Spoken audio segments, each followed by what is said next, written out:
Hello, and it's good to have you join us again on Maritime Radar. Nigeria, situated along the Gulf of Guinea in West Africa, boasts of a vast coastline that stretches over 853 kilometers, 200 nautical miles, and encompasses a maritime territory abundant with untapped potential worth $296 billion. At 90 trillion naira based on 2070 estimates, the value of Nigeria's maritime assets is about 10 times the size of Nigeria's budget of 2018 at 9.12 trillion naira. Nigeria's maritime assets have long remained a source of intrigue, offering a treasure trove of opportunities for economic growth, strategic development, and international trade. As Nigeria seeks to diversify its economy and leverage its natural resources, harnessing its maritime assets has emerged as a pivotal agenda for the Ministry of Marine and Blue Economy. The Nigerian Coast Guard bill focused on ensuring regional coastal security in adherence to international maritime standards are some of the issues that will be on the front burner on today's show. I'm Norma Obiaswalo.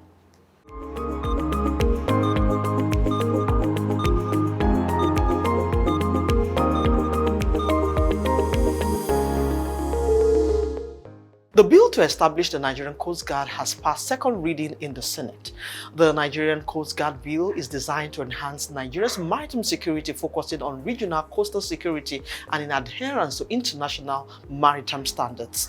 The Nigerian Coast Guard would act as a specialized support service to the Nigerian Navy, particularly during wartime, enhancing the country's overall defense capabilities. The proposed legislation aims to safeguard Nigeria's maritime interests and uphold regional coastal security by aligning with international standards and norms for maritime security and enforcing relevant laws within Nigeria's maritime zones, helping to preserve lives and property. Before we get further into today's lineup of the program, let's find out the latest in maritime news.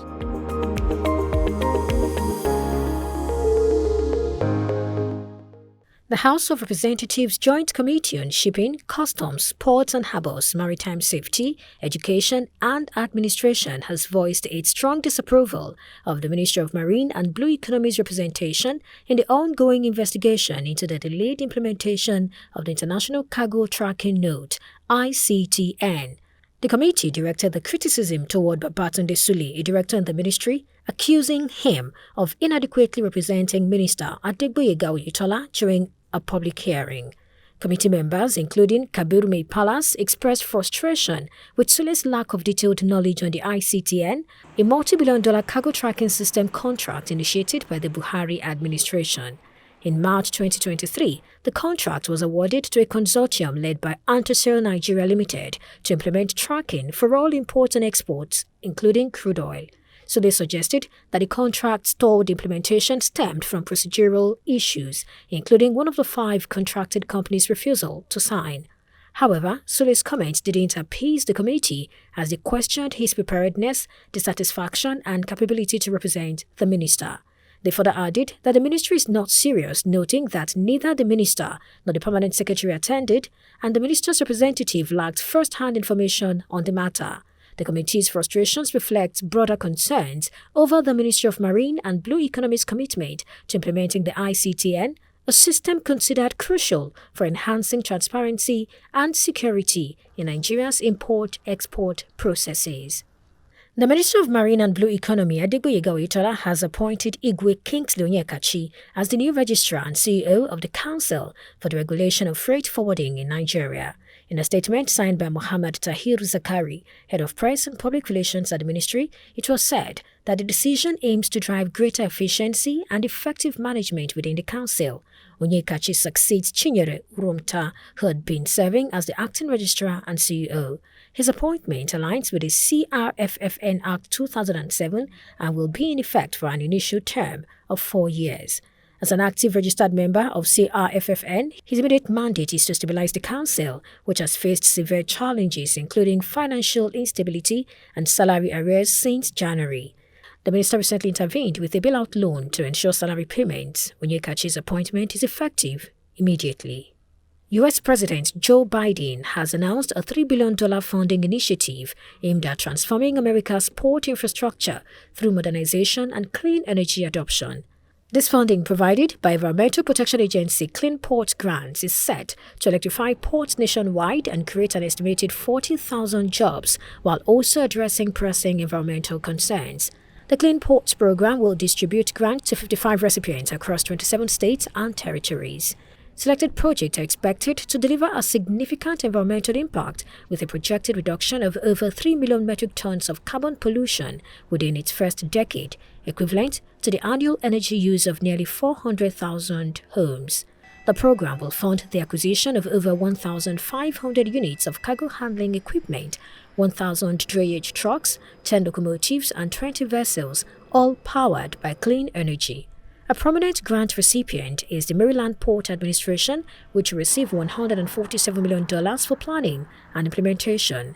This funding will support the purchase of zero-emission equipment, installation of charging infrastructure, and power improvements, ultimately supporting over 2,000 jobs. This investment is crucial for the Port of Baltimore, one of the busiest ports on the East Coast and a national hub for auto imports and exports. Supporting over 20,000 workers daily, the port contributes significantly to Maryland's economy with an economic impact estimated at $192 million per day, or more than $70 billion annually, representing 13% of the state's GDP.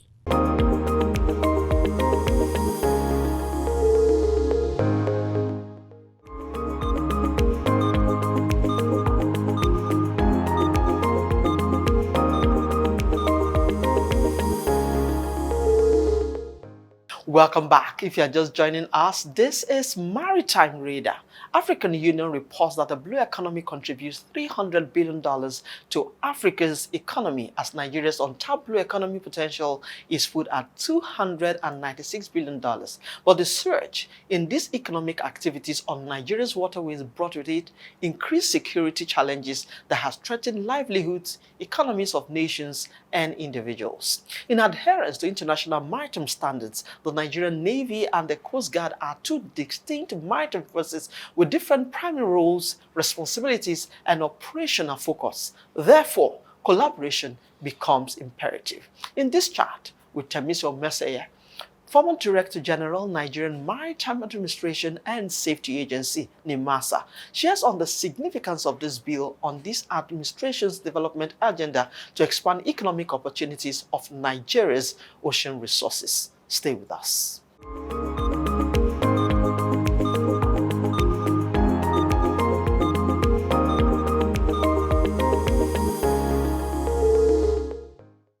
It's good to have you join us on the show. Thank you. I'm sure you're aware that the bill to establish Nigerian Coast Guard has passed second reading at the Senate, and the public hearing is on November 6th. How did this come to you? Well, I believe strongly that the bill for setup of the National Coast Guard is very long overdue. It's a bill which should have been in place soon after NIMASA came on stream. As a matter of fact, it's the issue of creation of a Coast Guard that led to NIMASA signing MOUs with the likes of the Nigerian Navy and the Nigerian Air Force. So that's why you find at the moment you have a platoon of the Nigerian Navy, which is almost about 100 officers, in the Maritime Guard Command. So that actually forms as a real platform for a Coast Guard. So I believe what is happening now is just basically the legalization and making the working of a National Coast Guard, which is very much needed in this economy right now. Do you think establishing this is amounts to a usurpation of powers over activities in the sea? No, not really. The roles of the Navy is clearly defined. They are more of the protection of the territorial integrity of Nigeria, they are defense, and they are foreign policy in nature. Whereas the roles of a Coast Guard are clearly stated. They are basically there to operate under the United Nations Convention on the Law of the Sea, which is UNCLOS Convention. They are there to implement the SOLAS Convention, and also there to carry out issues relating to MAPO and also maritime security, search and rescue operations. There are many things the Coast Guard are supposed to do, carry out a lot of issues relating to commercial shipping. These are the things the Coast Guard are supposed to do, and these are roles which Navy are not really entitled to do, because we do have an international conventions which actually keeps most of these issues in the domain of maritime administration. So the issue relating to port and flag state responsibilities, the enforcers for this on behalf of the maritime administration is the Coast Guard. That is why you find out that you have countries which has very, very strong navies, but they still have Coast Guard. You look at the United States, you look at Italy, you look at the United Kingdom, these countries who also have very strong navies all this time, but also they have a Coast Guard which is running pari passu with the Navy in their countries. So that means you totally agree with the establishment of the Coast Guard in Nigeria? I'm in total support of it, but there must be a collaboration between the Nigerian Navy and the Coast Guard. We cannot reinvent the wheel. The Coast Guard cannot reinvent the wheel. Many of the trained officers already from the Nigerian Navy, be they retired or be they functional officers, basically can still operate within the Coast Guard environment. But you know, the naval training are more military in nature.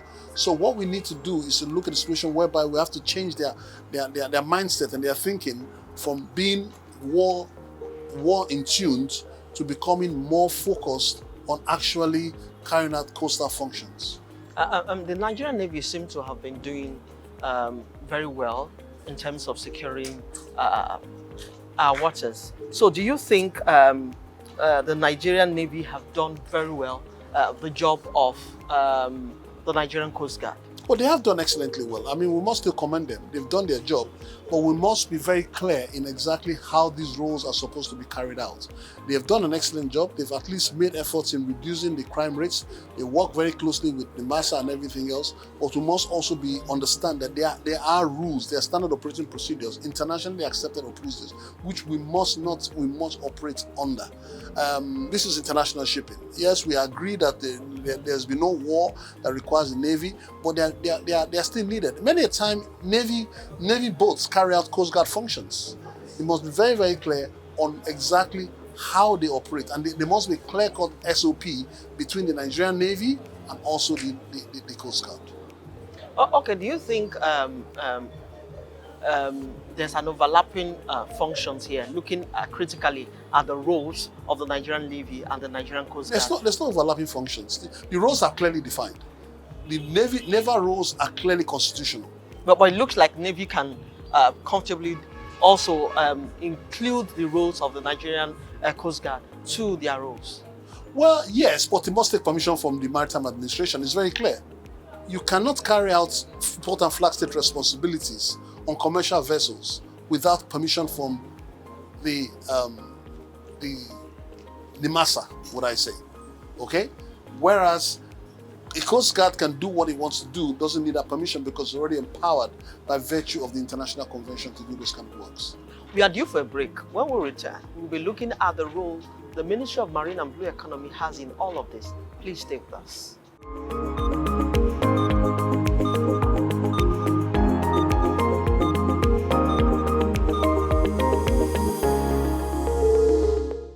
Welcome back. If you are just joining us, this is Maritime Read, and I still have with me Temiso Masaya. He is the former Director General, Nigerian Maritime Administration and Safety Agency, NIMASA. Before we went on that break, I said, I want to know the role you think the Ministry of Marine and Blue Economy should play in establishing this. What is the importance? I want you to push that. What role should they play ensuring that this is followed through, if you think it's something that should be followed through? Okay. Now, the bedrock of shipping in Nigeria is the Merchant Shipping Act. The Merchant Shipping Act is what states what happens. Now, the owner of the Merchant Shipping Act is the Minister of Transport, now the Minister of Marine and Blue Economy. Now, the likes of everybody else that sits under the Merchant Shipping Act, whether it be the MD of MPA, are actually sitting there on behalf of the Ministry of Marine and Blue Economy. So all these guys are acting on behalf of the Marine and Blue Economy. So it is, whatever we're doing right now, it is the owners of this is actually the Marine and Blue Economy. Now, I'll give you an example right now. Those who sit on IMO, be they from NIMASA or wherever else, or MPA, they must be nominated by the Ministry of Marine and Blue Economy. So when you notice that we go to a lot of IMO functions, the person who you see there, on the minister that actually sits at IMO for Nigeria, is the Minister for Marine and Blue Economy. Now, it is his duty to implement the Merchant Shipping Act and also whatever international conventions that Nigeria has become a signatory and has been domesticated on. So it is the duty of the Minister for Marine and Blue Economy to ensure the passage of a Coast Guard, because that is the commercial part that actually regulates the shipping aspect. But like I said, it is very important for the Minister of Marine and Blue Economy to collaborate with the Nigerian Navy, because they cannot do it. We don't need to reinvent the wheel by bringing in training new officers or doing whatever. I know there's a lot of screaming right now that the merchant navies are going to take over. I don't think that should be the case. You need people who have some level of training on how to do the enforcement at sea, which are the Nigerian Navy. All you just need to do, just their mindset, their paradigm shift needs to be changed from warlike to become more of commercial shipping enforcement. But do you see this being followed through, really? Well, like I said, it depends on the person on the seat. I'm not in a position to judge the person on the seat, but if they've come this far. Now, I don't know what this bill is. Is it a private member's bill or is it an executive bill? That is what we need to also know. If it's an executive bill, then that means it is the government that is pushing for it. If it's a private member's bill, then you are basically trying to twist the government to do its responsibility.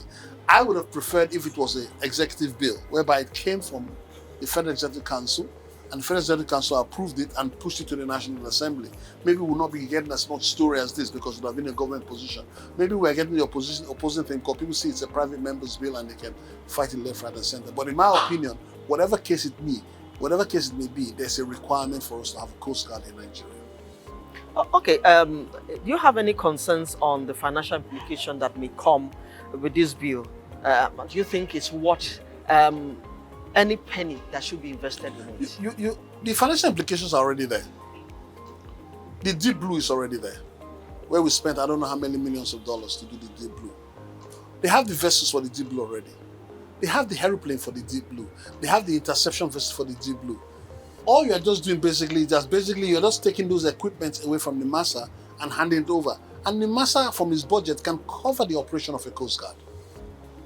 In America, it is the head of the Coast Guard that sits on IMO on behalf of America. So we're not really doing anything spectacular here. We're only just following international best practices. So if it comes to funding, of course, the natural responsible person for funding is NIMASA. Because from the money they are collecting, that's what they use to fund what they're talking about. But do you think we have the resources now, looking at the economic challenges in Nigeria? Well, whether we like it or not, NIMASA should have the funding because they're doing it already. If they don't do it, they are paying Navy or somebody else to do this job. All you are doing basically is saying that the funding of the Coast Guard is going to come from NIMASA, and NIMASA will find a way to do it. They've already bought the equipment. The more they add to the equipment, all they just do is basically the manpower. The manpower that's coming there is just additional manpower forces to be employed by NIMASA. So really and truly, I do not see the impact of what we will get from having a Coast Guard. I mean, it's providing a safer environment for basically also maybe by this we might be able to pushing after the war risk, getting the war risk premium out and a better enforcement. Maybe it might even help to bring in, because Nigeria is safer, Nigeria is safe already naturally, but the Coast Guard is also another step to do that. The impact of that could actually add value to the Nigerian shipping industry. There are so many things the Coast Guard, which I've not been able to list right now, the Coast Guard does that could actually have an impact on the shipping and the cost of doing business in Nigeria. Another area that I want to look at that I feel that is important for shipping, looking at the annual loss of about $35 billion annually, to illegal fishing. Where do you think the Nigerian Coast Guard comes in this? I'm happy. You see, exactly. If you look at the roles of Coast Guard, it forms part of enforcement of shipping. That is unregulated shipping. The enforcement of that is actually part of the Coast Guard regulation. So you can imagine if you have, the Navy are doing their own thing because they are trained in a certain kind of way. But Imagine if you are telling the Coast Guard that Nigeria now, under the Deep Blue project, set up a satellite that covers all our waters on all our fishing territories. And now NIMASA can directly say, hey, look, we can see illegal fishing at so and so nautical miles. It can instruct the Coast Guard. Coast Guard are the ones to go there to do that. But right now, the Navy NIMASA cannot instruct the Navy to go and enforce fishing rights. Because the command is not there. I don't know whether you understand what I'm saying. You know, you cannot wake up and say, hey, Navy, there's a fishing trawler there. Yes, they can do it in their normal patrol and catch and whatever. But right now, you can have a specific organization that is responsible for fishing, protection of unregulated fishing comes under the Coast Guard responsibility. It's not a naval responsibility, in my understanding. So I stand to be corrected. Okay, looking at the timing, you know, the things can be right and the timing also wrong. Do you think the timing is right, or do you think this is strategic, looking at the development agenda to expand economic potentials? Okay, let's ask ourselves some questions now. The equipment that we have for the Deep Blue, who's operating them now? It's not the Navy. Who does the assets belong to?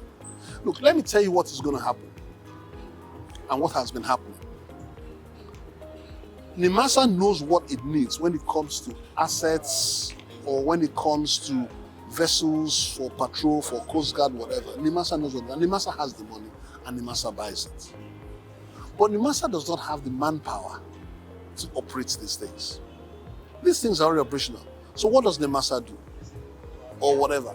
NIMASA is forced to run to the Navy to, please, can you help us run this thing?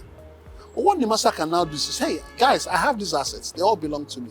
Please, Navy, can you send the officers to operate it on my behalf? That's all that's going to be happening right now.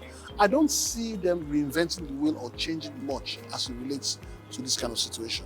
So things, you will surprise how smoothly it works. It's just, I think all we are facing just some ego issues. But I believe that by the time the Navy realizes and appreciates that this actually is going to help them, because what really is going to be happening here is that the master will be buying the equipment and the Navy will be operating on behalf, and all they're just going to just Coast Guard. That's what's going to happen. So what picture do you want to create for But remember, Navy? the color of Coast Guard are very different. You know, they have a stripe and they have different color. Their boats are all white, so they're going to be reading and they said, because so that when a vessel, the tanker is coming and sees that, he knows, oh, the Coast Guard are coming or whatever. But when they see a Navy ship coming, they panic as if they've been whatever. So it's a mindset thing. Okay, at the core of the blue economy is for the ocean resources to thrive. Yes. So before I let you go, so how do you see all of this? What picture do you want the Navy to see, you know, embracing this and looking at collaboration? Yeah, exactly. You understand? Looking at more of our collaboration in all of this. Well, basically, the bottom line, quite simply, is that the Navy should see, quite simply, that we're all partners in progress. And in pushing this together, we can achieve and successfully protect our Nigerian waters without having to create more problems for us. NIMASA has the funding, Navy needs additional funding, and the collaboration they can have. There are two government agencies. We can work together to bring a better environment for Nigeria and make things a lot safer for us and bring the cost of doing business in Nigeria a lot lower. I think both parties can collaborate. There's always a meeting point, and I believe that as time goes on, both should be allowed to meet at that meeting point and collaborate together. The US Navy and the US Coast Guard, there's a collaboration between the two of them. And it happens same thing in Europe, and it happens all over the world. And I think we can also bring that to bear when we want to. Who should be at the forefront of this advocacy, of this collaboration? Basically the president. Okay. The president can give a directive to the Ministry of Marine and Blue Economy and to the Ministry of Defense to work together and ensure that there's a collaboration between them. But definitely it's going to be the Minister of Marine and Blue Economy and also the Minister for Defense need to sit down under the directive of Mr. President and bring in the two agencies, be they NIMASA or the Nigerian Navy, to collaborate together. Remember, it's not only Nigeria. Coast Guard is not about the Navy alone. The Air Force is there. The military is there. Because apart from having the air, you also have the water and you also have the engagement by the military forces as well. I must thank you most kindly for your time. It's been Temisa Omashaye. He is the former Director General, Nigerian Maritime Administration and Safety Agency. Thank you very much for your time and your thoughts on the show. I look forward to this bill, finally Hopefully we'll be in Abuja to see how we can support in whatever way we can. Thank you very much. Thank you very much.